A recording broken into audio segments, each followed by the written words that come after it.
नमस्कार दोस्तों, आपका स्वागत है आपके अपने YouTube channel Vidhi judicial academy में। मेरा नाम है Vijendra Verma and I am the director founder of the Vidhi judicial academy. We provide coaching for the judicial services exams, and through this video we are trying to reach out to you to provide you full professional exam oriented coaching for the judicial services, and that is free of cost. In classes में we are going to provide you the entire foundation course including all the books, including all the details, whether it is required for the prelims or mains or for the guidance for the interview. So let's start the class on section 8 of the BNSS. Which section deals with the court of session? This is section number 8. Section number 8, section number 9 था पहले। ये prelims में heading से बहुत question आते हैं। The state government shell establish a court of sessions for every sessions division. ध्यान रखना, यहाँ से क्वेश्चन आता ही आता है कि who will establish the what is what establish, क्या एस्टैब्लिश करेगी? कोर्ट। कोर्ट कौन सी? Court of session. Court of session का गठन किया जाएगा, किसके द्वारा किया जाएगा? स्टेट गवर्नमेंट के द्वारा किया जाएगा। और किसके लिए किया जाएगा? एवरी सेशंस डिवीजन के लिए। हर एक सेशन डिवीजन के लिए, हर एक सेशन डिवीजन के लिए एक कोर्ट ऑफ सेशन स्टैब्लिश की जाएगी। लेकिन स्टैब्लिश कौन करेगा? स्टेट गवर्नमेंट करेगा। जरा अपने ब्रैकेट को ओपन कीजिए, कहीं पर लिखा हुआ है आफ्टर द कंसल्टेशन, कुछ लिखा हुआ है क्या? हाई कोर्ट का कोई इन्वॉल्वमेंट है यहाँ पर? अब इन्हीं सेक्शंस में, इन सभी सेक्शंस में जो सबसे बड़ी परेशानी आपको आएगी वो यहीं पर आएगी कि कहाँ पर कंसल्टेशन है और कहाँ पर कंसल्टेशन नहीं है। और यहीं पर सबसे ज्यादा कंफ्यूजन भी होगा आपके एग्जाम में। इसलिए आपको देखना होगा कि आपको उसको कंफ्यूजन ना हो, उसके लिए क्या करना पड़ेगा। तो यहाँ पर मैं आपको एक जनरल टिप दे रहा हूँ। यहाँ पर क्या हो रहा है? कोर्ट का स्टैब्लिशमेंट हो रहा है। अब कोर्ट का स्टैब्लिशमेंट समझते हैं कैसे होता है? आपको लैंड चाहिए, आपको उसका इंफ्रास्ट्रक्चर डेवलप करना होगा, आपको उसके लिए बजट देना होगा अलग से। तो ये काम कौन सा है? खर्चे वाला है। ये कौन करेगा? स्टेट गवर्नमेंट करेगी। एवरी, अब देखिए क्लोज टू में आ जाइए। Every court of session shall be presided by a जज to be appointed by high court. उसका जो, उस कोर्ट को जो प्रेजाइड करेगा वो कौन करेगा? वो कौन करेगा? जज करेगा। उसका अपॉइंटमेंट कौन करेगा? तो खर्चे वाला काम तुम करोगे, प्रधानी वाला काम हम करेंगे। राज हमारा चलेगा, हमारा अपॉइंटेड व्यक्ति इसको प्रेजाइड करेगा। आप इसको याद करने का तरीका ऐसे समझ सकते हैं आप। तो कहां पर हाई कोर्ट है, कहां पर स्टेट गवर्नमेंट है और कहां पर state government after consultation with the high court है। यही इन सेक्शन को समझने की जरूरत है, बस इससे ज्यादा नहीं होता है ये। तो जज विल बी, अपॉइंटमेंट जो करता है वो करती है हाई कोर्ट, बस कोर्ट स्टैब्लिश करती है स्टेट गवर्नमेंट। तो कर लेंगे आप लोग। नंबर 3 पर आ जाइए। The high court may also appoint additional session जजेस to exercise jurisdiction in the court of sessions. देखिए अब क्या होता है कि नंबर 1 तो हो गया आपका सेशन जज हो गया। अब सेशन जज अलोन पूरा काम नहीं देख सकता है। As per the requirement there may be requirement of more courts, उसी कैडर की, उसी सीरियस कोर्ट ऑफ सेशन ही है ये भी है। इसलिए इनके आगे क्या लिखा हुआ है? असिस्टेंट नहीं लिखा हुआ, यहां एडिशनल सेशन जज लिखा हुआ है। तो उन जो उस एक लेवल के जितने भी हायर जुडिशरी के जो सीनियर ऑफिसर्स हैं उनमें से किसी एक सीनियर मोस्ट को हम बना देते हैं सेशन जज और बाकी लोगों को रखते हैं एडिशनल सेशन जज। एडीजे हो गया ये। तो एक सेशन जज में, एक सेशन डिवीजन में एक सेशन जज तो होगा ही होगा और एडिशनल सेशन जज भी हो सकते हैं। कौन अपॉइंटमेंट करता है? हाई कोर्ट करेगी। कोर्ट किसने एस्टैब्लिश की थी? स्टेट गवर्नमेंट ने की थी बस। This sessions judge of one session division may be appointed again by the high court को हाईलाइट कीजिए to be also additional session judge of another division, and in such case he may sit for the disposal of the cases at such place or places in the other division as the high court may direct। समझा देता हूं। देखिए ये as per need है, as पर need है ये। Generally तो इसे कहते हैं अतिरिक्त चार्ज देना, ऐसे भी हो सकता है। Who are you? You are the session जज of A session division. District जज हैं आप सेशन जज हैं कहीं के। लेकिन हाई कोर्ट कहती है कि भाई देखो बगल वाला जो आपके पड़ोस में जो सेशन डिवीजन है ना, उसमें केसेस बहुत ज्यादा नहीं है, या वहां का जो जज है उसको रिमूव कर दिया गया है, उसकी डेथ हो गई है या वट एवर, वहां का कार्यभार भी आप संभाल लीजिए। और अब वहां भी जाकर के हफ्ते में 1 दिन या 2 दिन वहां जाकर के भी कोर्ट लगाई है। तो क्या ये संभव है या नहीं है?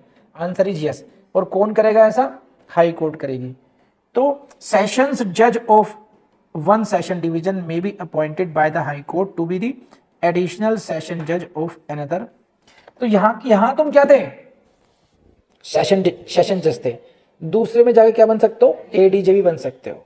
तो एक जगह आप सेशन जज हैं और दूसरी जगह आप एडिशनल सेशन जज हैं। ऐसा अरेंजमेंट कोर्ट कर सकती है। कौन सी कोर्ट करेगी? हाई कोर्ट करेगी।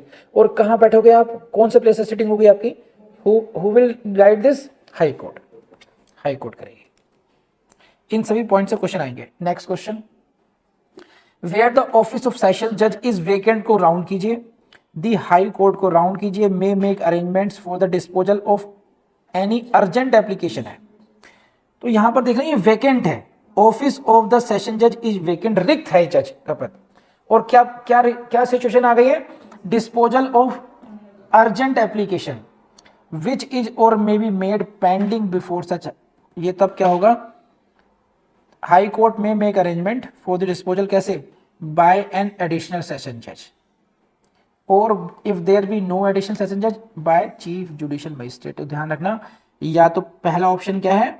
एडिशनल सेशन जज से करा लेंगे, नहीं तो फिर सीजेएम से करा लेंगे। सेकंड ऑप्शन है, यहीं से क्वेश्चन आता है। ये कौन सी सिचुएशन डील कर रहे हैं? नंबर 1, सेशन जो ऑफिस ऑफ सेशन जज इज वेकेंट, यानी कि उस पोस्ट पर कोई है नहीं, वो पद ही रिक्त है।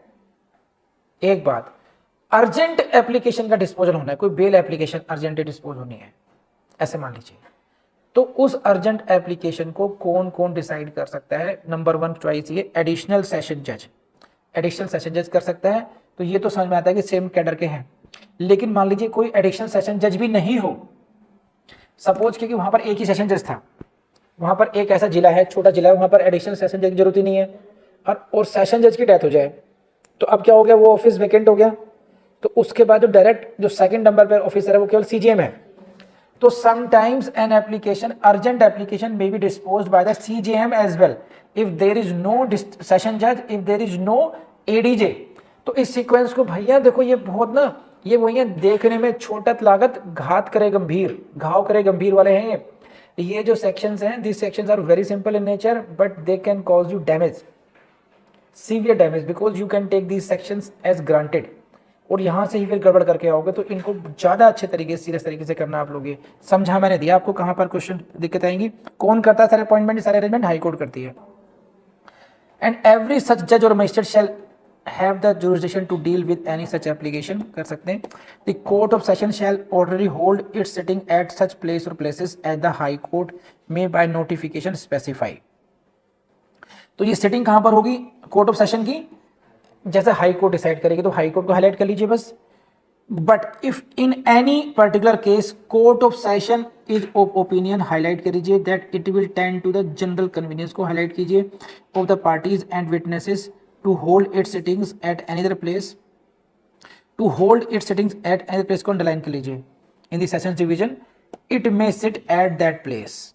कब? रिक्वायरमेंट क्या होगी? With the consent of prosecution को गोल कीजिए एंड द अक्यूज्ड। अब समझिए है क्या क्या, देखिए ये कौन सी सिचुएशन है, कौन कौन से कोर्ट आएंगे। ये है सब क्लॉज 6 सेक्शन 8 की सब क्लॉज 6 है। ये क्या कह रहे हैं? Court of sessions shall ordinary hold sittings as per the wish of the high court. जहां हाई कोर्ट चाहेगी वहां पर उसकी सिटिंग होगी, यानी कि जहां पर कोर्ट की हियरिंग होगी किस स्थान पर होगी? कोई डिस्ट्रिक्ट है, कोई उसकी आउट कोर्ट बनानी है, कैसे क्या होगा, कैंप कोर्ट लगानी है, ये सारा डिसाइड कौन करती है? High court will decide.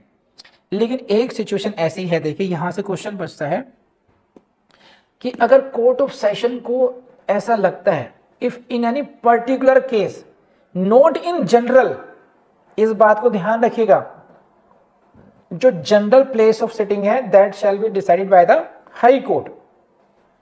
But in any particular case, किसी विशेष वाद में, किसी विशेष केस में, if the court of session is of the opinion, यदि जो सेशन कोर्ट है उसकी ऐसी ओपिनियन है कि ये क्या होगा? It will tend to the general convenience of the parties and witnesses. जो उस केस की पार्टीज हैं, यानी कि प्रोसिक्यूशन हो गया, एक्यूज हो गया और विटनेस हो गया, उनकी सामान्य कन्वीनियंस बनी रहेगी। क्या हो सकता है? जेल में लगा दीजिए, मान लीजिए, ज्यादा कन्वीनियंट रहेगा ये, है ना, to hold sitting at any other place. मान लीजिए 30 कोर्ट में जनरल प्लेस है, लेकिन किसी मामले में लगता है कि लॉरेंस बिश्नोई का मामला है ना, विटनेसेस भी ऐसे ही हैं, तो भैया बेटर ये है कि 30 कोर्ट में इतना सारा काम झाम करने से अच्छा है सिक्योरिटी सिस्टम अरेंजमेंट करें। कोर्ट की सिटिंग कहाँ हो जाएगी, 30 कोर्ट में कर लेते हैं, वो जेल में कर लेते हैं, तो चेंज ऑफ प्लेस हो गया। But not in general, session court ये नहीं कर सकती नहीं हम तो वहीं बैठा करेंगे, आज से सारे केस वहीं सुने जाएंगे, वो हाई कोर्ट करेगी। यहां पर शब्द है, इसको अलग से हाईलाइट कर लेना, अंडरलाइन करना, इन ए पर्टिकुलर केस है ये, in for any particular case ऐसा किया जा सकता है। और वो कोर्ट की ओपिनियन क्या होनी चाहिए, वर्ड है जनरल कन्वीनियंस, सबकी कन्वीनियंस होना, और किसकी, पार्टीज की एंड विटनेसेस की। तो फिर hold sittings at any other place हो सकता है, और वो कब होगा, with the consent of the prosecution and the accused. तो ये देखो, session court of sessions plus prosecution plus accused, court of session की ओपिनियन हो, सही है, प्रोसिक्यूशन की कंसेंट हो, एक्यूज की कंसेंट हो। बात समझ में आ रही है, इस तरीके से ये फॉर्मूला निकल करके आया है। तो इसमें आप कहीं भी देखेंगे आपको ये नहीं मिलेगा कि साहब इसमें हाई कोर्ट की परमिशन चाहिए, with the prior permission of high court वगैरह, ऐसा तो नहीं मिल रहा कहीं, कहीं स्टेट गवर्नमेंट मिल रहा है, नहीं मिल रहा। तो बस यही इसमें आपकी आर्ट है, आप विद्वान हो सब लोग, अब ये देखना आपने कि किस तरीके से आप इसको मिक्स होने से बचाओगे। इसमें कम टू क्लॉज 7, क्या कहता है ये, दिस सेशन जज may time from time make orders consistent with Sanhita as to the distribution of business को अंडरलाइन कर लीजिए अमंग द एडिशनल सेशन जजेस, ये है। तो यहां से क्वेश्चन बनता है कि जो एडिशनल सेशन जजेस हैं उनमें डिस्ट्रीब्यूशन ऑफ वर्क कौन करेगा, वो करेगा सेशन जज। अब सेशन जज को क्या होता है, देखिए जनरली क्या होता है, तो सेशन जज जो होते हैं जनरली वो जिला जज हो गए, वो पूरे के पूरे डिस्ट्रिक्ट कोर्ट के एडमिनिस्ट्रेशन को भी संभालते हैं। बहुत सारे काम उनको जुडिशियल साइड से, कहीं पर इंस्पेक्शन करना है, कोई रिपोर्ट बना के भेजनी है हाई कोर्ट को, बहुत सारी चीज़ें होती हैं। तो और कई बार उनके वो केस भी सुनते हैं वो, तो उनको ये विशेष अधिकार दिया गया है किस चीज़ का, डिस्ट्रीब्यूशन ऑफ बिजनेस का।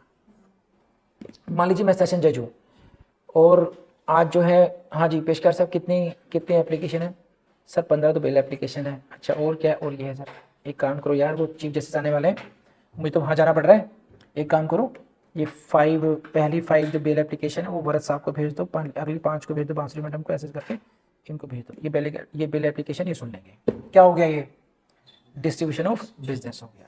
आई बात समझ में, इस तरीके से हो सकता है कि इस तरीके के केसेस, या फिर एक काम करते हैं और क्या होगा, उस देखो थाना नंबर, मॉडल टाउन, खर्जी नगर, इन 3-4 थाने के जो जितने भी सेशन ट्रायल केस हैं वो भेज दो समता मैडम को, और ये संत नगर और ये सारे भेज दो ज्योति मैडम को। ये क्या हो गया, डिस्ट्रीब्यूशन ऑफ बिजनेस हो गया। तो ये कौन कर रहा है, सेशन जज कर रहा है, बस इसको ध्यान रखना है। Distribution of business among additional session जजेस बाय सेशन जज, no role of high court, high court का रोल नहीं है इसमें। 8 Session judge may also make provisions for the disposal of any urgent applications in the event of the absence or inability to act by the additional session judge, or if there no additional session judge, by the chief judicial magistrate। अब यहाँ पर देखो क्या है, आप इसमें गौर फरमाइए, यहाँ पर शब्द लिखा हुआ है in the event of the absence, पहले था in the event of vacant. ये देखो बबुआ क्लॉज 5 में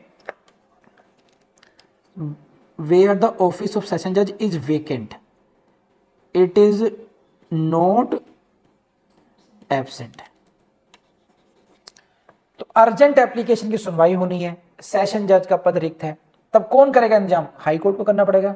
जब पिताजी नहीं है तो कौन करेगा, दादाजी आ जाएंगे, ठीक है। पिताजी हमेशा के लिए चले गए, गायब है ना, वो बात होगी अलग। यहां पर क्या है, पिताजी कह रहे हैं मैं जा रहा हूं मेला देखने के लिए, बच्चों समझे, मैं क्या हूं, एब्सेंट रहूंगा इन द इवेंट ऑफ एब्सेंट, लेकिन मैं हूं, अभी हम जिंदा हैं, ठीक, मैं बस काम नहीं कर पाऊंगा तो तुम करोगे। तुम कौन हो, एडिशनल सेशन जज हो। सर मुझे अपनी शादी में जाना था सर। अच्छा चलो फिर, if there be no additional जजेस बाय सीजीएम।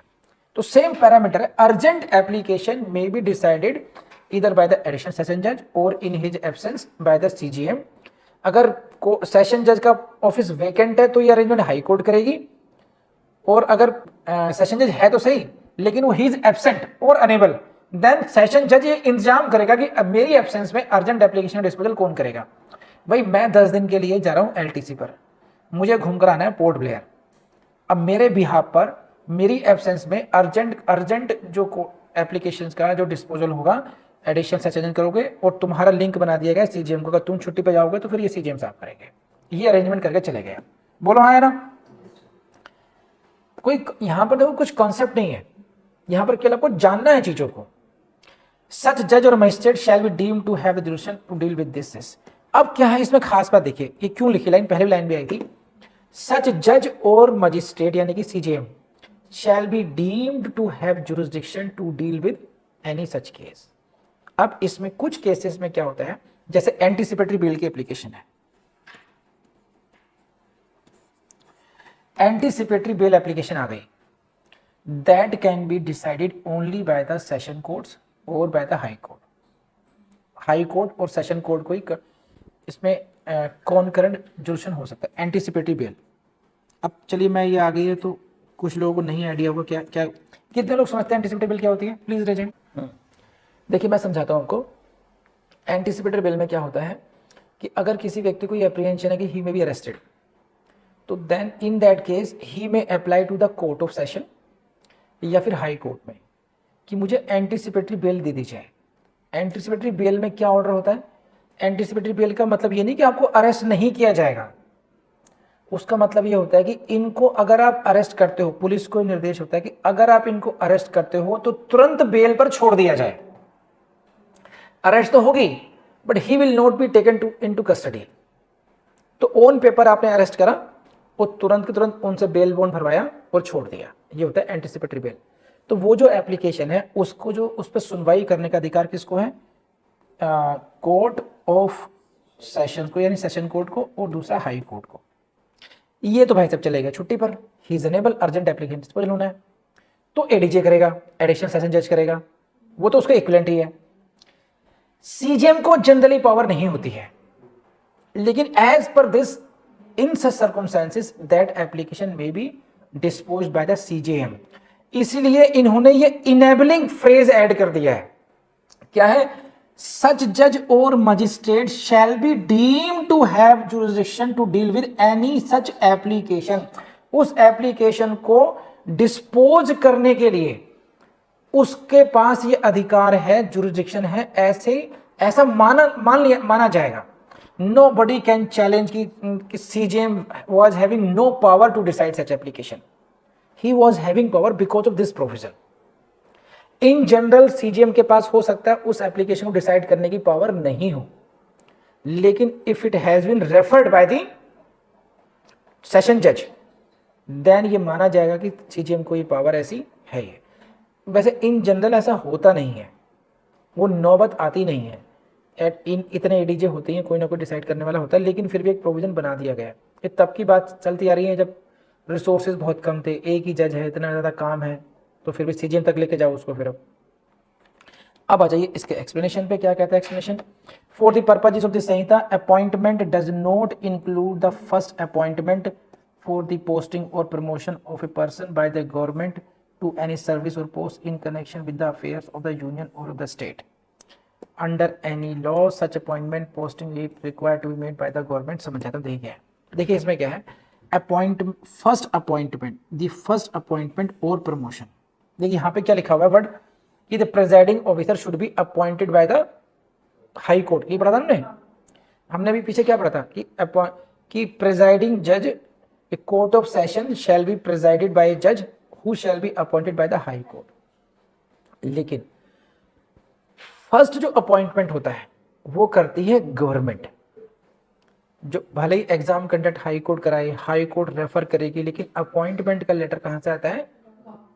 तो कह रहे हैं यहाँ पर जो अपॉइंटमेंट का मतलब है ना, उसका मतलब फर्स्ट अपॉइंटमेंट या प्रमोशन से नहीं है, तो वो तो ऑन पेपर अपॉइंटमेंट हो गया। ऑन पेपर फर्स्ट अपॉइंटमेंट भले ही गवर्नमेंट कर रही है, लेकिन इन रियलिटी में जो अपॉइंटमेंट बाय हाई कोर्ट समझा जाएगा। तो यहाँ पर अपॉइंटमेंट का मतलब फर्स्ट अपॉइंटमेंट से ना माना जाए। अपॉइंटमेंट लेटर वहां से आ गया, बात खत्म हो गई। Now the high court will take over the charges. तो दिस इज सेक्शन नंबर 8। कर लेंगे आप लोग। दोस्तों लाइक आपने कर दिया, कमेंट आपने लिख दिया, सब्सक्राइब कर दिया, वो सारी बातें आपने कर देंगे। I know, I trust you. लेकिन एक बात ध्यान रखिएगा, जो मैं आपको कह रहा हूँ ये फ्री टिप दे रहा हूँ आपको मैं, ये जब भी कभी आपका पढ़ते पढ़ते बोर हो जाए, PYQ प्रीवियस ईयर्स के MCQ सॉल्व करना शुरू कर दीजिए, और फिर देखिए आप तुरंत के तुरंत पढ़ने बैठ जाएंगे। इस टिप के साथ please go to next video.